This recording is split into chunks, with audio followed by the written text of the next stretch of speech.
আল্লাহ তাআলা বলে আমি আমার প্রিয় হাবিবকে ভালোবাসি, আমি আমার প্রিয় হাবিবকে যেমন যেমন কোন বংশের ভিতরে পাঠাবো না, পাঠাই না। জাতির পিতা ইব্রাহিম আলাইহিস সালাম তিনি বলতেছে, ও আল্লাহ আপনি আমার এই বংশের ভিতর থেকে আখিরি জমানার পয়গম্বরের আগমন ঘটায় দেন। দোয়া করতেছেন বাইতুল্লাহ, একটু খেয়াল করে দোয়া করতেছেন কি ইব্রাহিম খলিলুল্লাহ দোয়া করতেছেন বাইতুল্লাহ, পাশে থেকে আমিন বলতেছেন ইসমাঈল জবিহুল্লাহ। এবার ইব্রাহিম খলিলুল্লাহ দোয়া করলেন, ইসমাঈল জবিহুল্লাহ আমিন বললেন, দোয়া করলেন বাইতুল্লাহ। আল্লাহ তাআলা পাঠিয়ে দিলেন মুহাম্মদুর রাসূলুল্লাহ সাল্লাল্লাহু আলাইহি ওয়াসাল্লাম। এখন আপনারা বলেন দোয়া করলেন ইব্রাহিম খলিলুল্লাহ কোথায় দোয়া করেছেন? বাইতুল্লাহ দোয়া করেছেন, পাশে থেকে আমিন বললেন ইসমাঈল জবিহুল্লাহ। আল্লাহ তাআলা সময় পাঠিয়ে দিলেন হযরতে মুহাম্মদুর রাসূলুল্লাহ সাল্লাল্লাহু আলাইহি ওয়াসাল্লামকে। আল্লাহ আল্লাহ ইচ্ছে শিরিত সোনা শিরে শৌকত কি কুনত জানো তুম ইয়া ইলাহি তু মেরা মাবুদ হ্যায়, ইয়া ইলাহি তু মেরা মাশূক হ্যায়।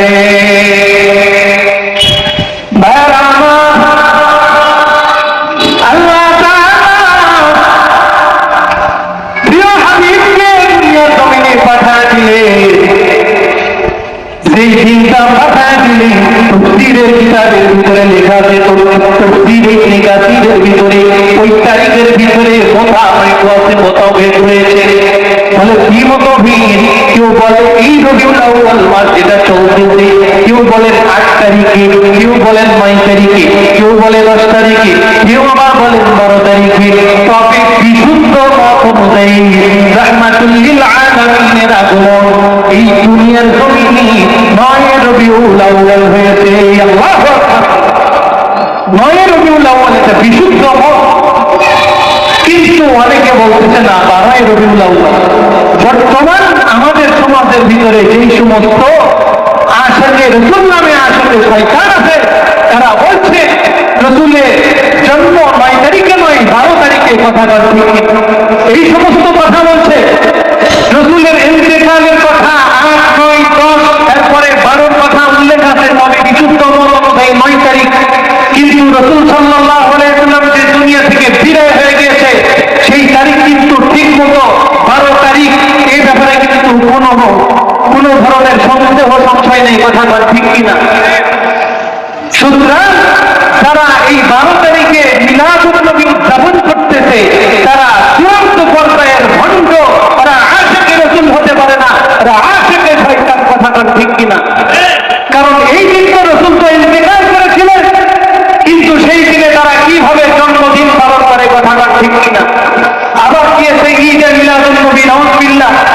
তারা বলতেছে ঈদে মিলাদুন নবী, একদিকে তারা রোজা রেখে ঈদ পালন করতেছে, অপরদিকে রোজার দিনে তারা ঈদ পালন করতেছে। কথা ঠিক কিনা?